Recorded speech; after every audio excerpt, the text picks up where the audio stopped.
E aí nós temos aqui o agravamento, então, dessas questões políticas, né, com o crescimento da oposição a Dom Pedro no Brasil. Né, vem aqui os últimos acontecimentos. Né, voltando a 1826, mesmo mês que Dom Pedro abdicou do trono português em nome da filha, né, em maio de 1826, no Rio de Janeiro, se reuniu pela primeira vez a Assembleia Geral, ou seja, juntando a Câmara dos Deputados e o Senado, para discutir a situação do Brasil. Naquele momento, a crise econômica avançando, a guerra cisplatina avançando, então se reúne a Assembleia Geral, e na Assembleia Geral a situação de Dom Pedro era complicada, porque a Câmara dos Deputados, como era eleita, por mais que o imperador pudesse dissolver a Câmara e convocar novas eleições, isso não ajudaria em nada ele nesse momento de crise.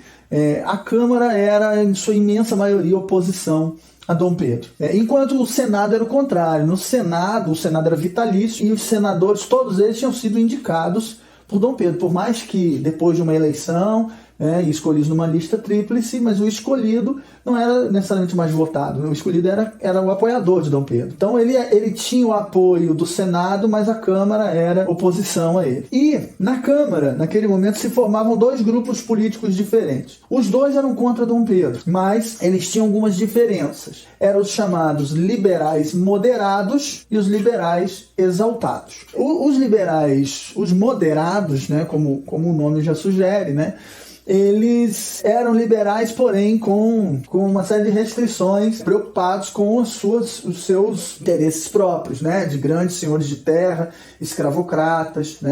Então eles defendiam, por exemplo, uma monarquia constitucional, eram liberais, mas defendiam o governo centralizado, como os aristocratas, eram os aristocratas do contexto da independência. Então, governo centralizado, mas o poder estaria melhor dividido, melhor equilibrado entre o imperador e o legislativo, ou seja, eles defendiam um legislativo forte, eles eram contrários ao poder moderador. E essa concentração de poderes nas mãos do imperador Dom Pedro. Então, o poder da Câmara dos Deputados, na concepção deles, era o poder que tinha que ter mais peso no governo. Na visão deles, o poder moderador era uma espécie de absolutismo. Então, essa é uma característica dos liberais moderados. O poder legislativo com maior peso, porém uma estrutura centralizada, ou seja, eles eram contra o federalismo, eram contra a autonomia das províncias. Segundo os liberais moderados, a autonomia das províncias poderia trazer novamente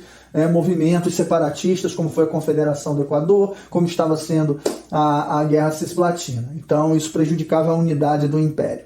Já os exaltados eram os que defendiam justamente isso, defendiam o princípio do federalismo, defendiam a autonomia das províncias. Esses eram os exaltados. Entre eles havia ainda um grupo menor que defendia a república, mas era pouco representativo. Ambos acusavam Dom Pedro de ser um rei absolutista e de que o imperador estaria buscando, inclusive, apoio com os países da Santa Aliança. Lembrando que a Santa Aliança foi aquele grupo reunindo a Áustria, Prússia, Rússia, em 1815, no contexto do Congresso de Viena, após a derrota de Napoleão, que tentava restaurar e fortalecer o absolutismo na Europa naquele momento.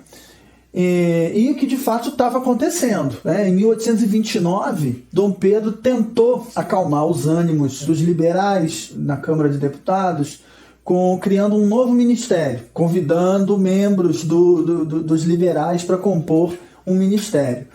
Mas, ao mesmo tempo, ele enviou um representante para a Europa, ou seja, ele está querendo dizer que ele é liberal, ele está querendo montar um ministério liberal, mas, ao mesmo tempo, ele manda para a Europa um grupo de representantes para tentar apoio da Santa Aliança, de fato, no que diz respeito à Guerra Cisplatina. A ideia, em 29, já tinha perdido a Guerra Cisplatina, o Uruguai já tinha se tornado independente, e Dom Pedro tenta, junto com a Santa Aliança na Europa, apoio para invadir o Uruguai e ocupar o Uruguai e transformar novamente na província cisplatina. E nesse acordo, Dom Pedro se comprometia a representar a Santa Aliança na América do Sul, tentando converter as repúblicas da América do Sul em monarquias, inclusive absolutistas. Esse era o acordo que estava tentando se tramar por fora, né, secretamente, com a Santa Aliança. E aí, em 1830, nesse embate, na França, estoura uma revolução liberal contra o reinado de Carlos X. Carlos X era o rei da França que assumiu o trono em 1824. Ele foi o sucessor de Luís XVIII, que foi aquele rei que foi colocado no trono francês depois da derrota de Napoleão, no contexto do Congresso de Viena. Ao contrário de Luís XVIII, que chegou ao poder como rei de uma monarquia constitucional, o sucessor dele, Carlos X, transformou a França numa monarquia absolutista novamente. Ele dissolveu a Câmara dos Deputados, convocou novas eleições, achando que iria formar uma Câmara com defensores do absolutismo, mas a nova Câmara também eleita também era uma Câmara liberal, e aí começa um conflito na França que acabou resultando na derrubada de Carlos X em julho de 1830.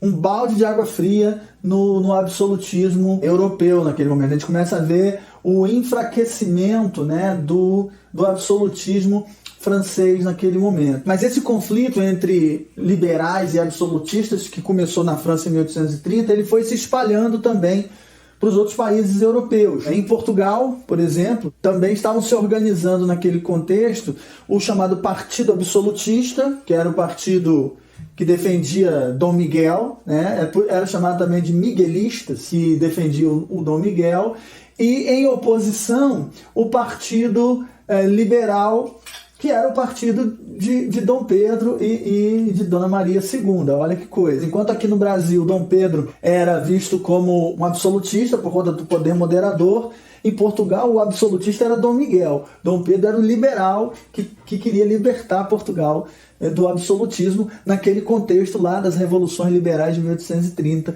que estava acontecendo na Europa. E essas revoluções de 30 na Europa, de 1830, a queda de Carlos X na França, isso animou também os liberais brasileiros naquele contexto. Em 1831, começaram a ocorrer conflitos entre os defensores de Dom Pedro e, ou seja, o defensor de Dom Pedro aqui naquele momento ainda era o Partido Português, alguns militares portugueses, comerciantes portugueses, contra os liberais nas províncias do Brasil, principalmente em São Paulo, por exemplo. Em 1831 houve o assassinato de uma liderança dos liberais, um jornalista conhecido como Líbero Badaró, e no mês de março de 31 ocorreram conflitos desse mesmo tipo entre liberais e absolutistas em Minas Gerais, fazendo com que o próprio Dom Pedro foi a Minas para tentar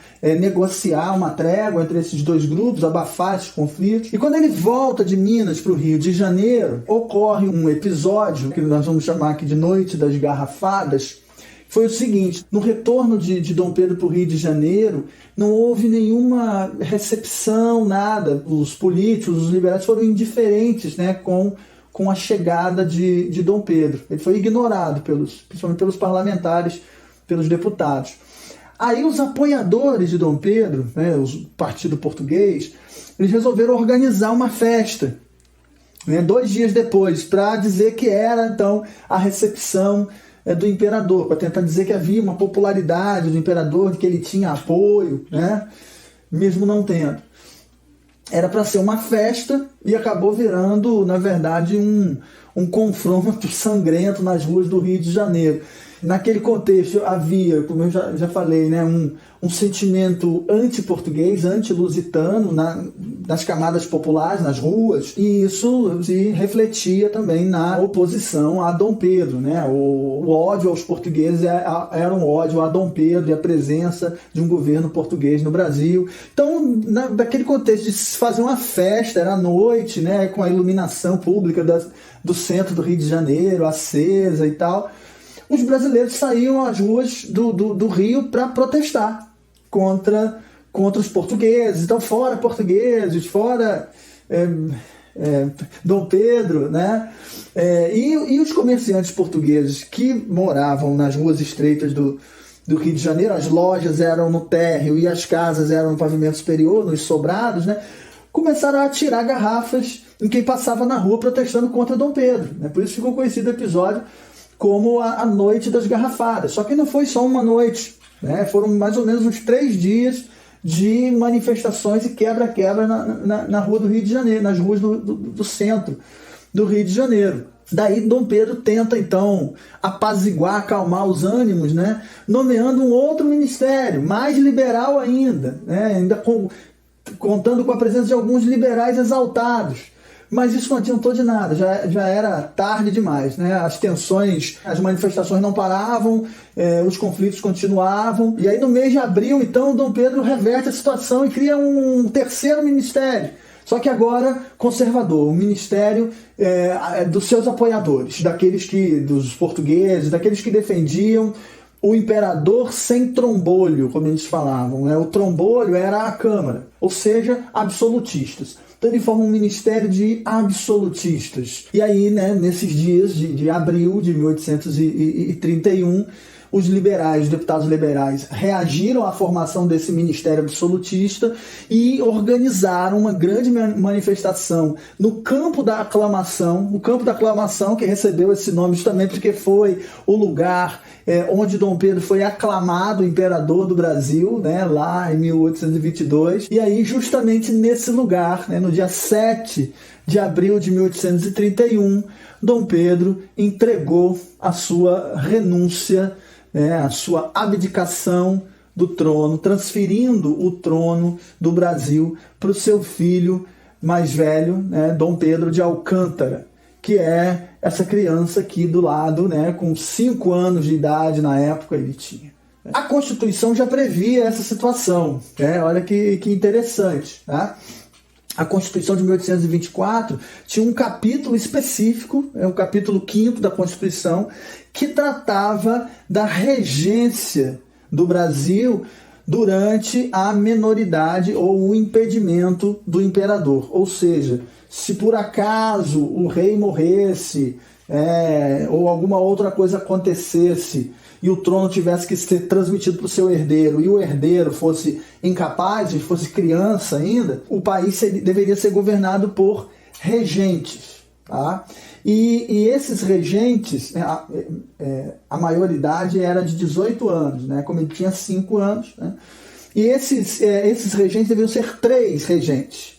3 regentes e o presidente da regência, que era quem de fato iria exercer o poder de governo, o poder executivo, tinha que ser o mais velho dos 3 regentes. E esses 3 regentes deveriam ser eleitos pela Assembleia Geral, ou seja, tinha que juntar o Senado, a Câmara, fazer um processo eleitoral para escolher, então, quem seriam os regentes durante o período de minoridade do imperador, caso fosse menor de idade. Também previa a Constituição, enquanto a Assembleia não pudesse reunir na sua totalidade para fazer essa eleição, haveria uma regência provisória. Ela seria formada, pelo ministro do Império, que era o principal ministro do Conselho de Estado, como se fosse o Ministério da Casa Civil, algo assim, o ministro da Justiça e mais 2 conselheiros de Estado. Então seriam 4, na verdade, na regência provisória, até que a Assembleia Geral elegesse a regência definitiva. Né? Mas não foi bem assim que aconteceu. Né? Logo após a entrega da renúncia de Dom Pedro, que a gente vê naquela imagem ali de cima, foi reunida às pressas a Assembleia Geral, e poucas horas depois ali da abdicação, a Assembleia Geral já estava escolhendo a regência provisória. Era período de recesso legislativo naquele momento. Então, quem estava na cidade do Rio de Janeiro, entre senadores e deputados, em algumas horas depois, se reuniram e elegeram a regência provisória. Tá? Foram escolhidos 3 senadores para serem os regentes naquele momento. Era o Francisco de Lima e Silva, que era um militar, Nicolau Pereira de Campos Vergueiro, que era o senador Vergueiro, e José Joaquim Carneiro de Campos. Eram ambos liberais. Então, era um militar e 2 liberais nessa regência provisória. Também a Constituição dizia que a Assembleia Geral deveria escolher um nome para ser o tutor do imperador menino, ou seja, quem ia educá-lo, criá-lo, uma vez que o rei ou estaria morto, né, ou no caso aqui, estaria indo embora. Dom Pedro foi embora do Brasil, ele foi para a Inglaterra, né, para da Inglaterra organizar, né, um exército para invadir Portugal e derrubar Dom Miguel. E foi o que ele conseguiu fazer anos depois, já em 1832, derrubando Dom Miguel para assumir o governo português e implantar de fato uma monarquia constitucional em Portugal.